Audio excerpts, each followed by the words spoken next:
तिथे विधानसभेत गुलाबराव पाटील आणि आदित्य ठाकरेंची जुगलबंदी पाहायला मिळाली। गुलाबराव पाटलांना त्यांच्या खात्याबद्दल काही कळत नाही अशी टीका आदित्य ठाकरेंनी केली।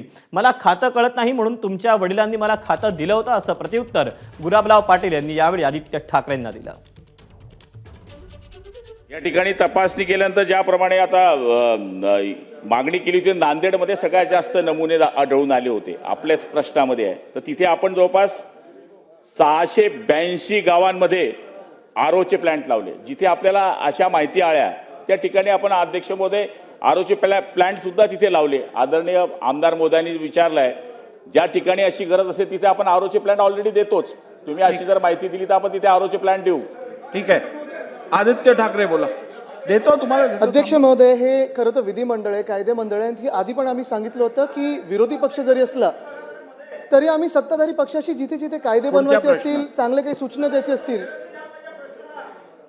चला बोला, तिथे आम्ही सूचना करू आणि सहकार्य करू। इथे अनेक मंत्री येतात, अभ्यास करून येतात, स्वतः मुख्यमंत्री महोदय स्वतःचे उत्तर देतात, उपमुख्यमंत्री उत्तर देतात। अध्यक्ष महोदय, माझी आपल्याकडे विनंती राहील की आपण आपल्या दालनात ह्या विषयाबद्दल एक बैठक बोलवा। कारण काय झालंय, मंत्री महोदयांचं प्रत्येक उत्तर केंद्र सरकारचं रँडम आहे।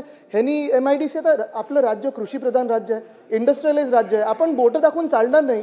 आणि जर आतापर्यंत ह्यांना वाटत असेल की आता बैठका लावायला पाहिजेत, मग खातं कळलंय की नाही हा मूळ विषय राहतो ना इथे।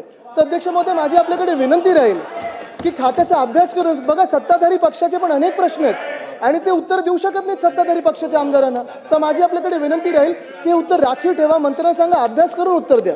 मला बोलू द्या। रोहितजी, एक मिनिट।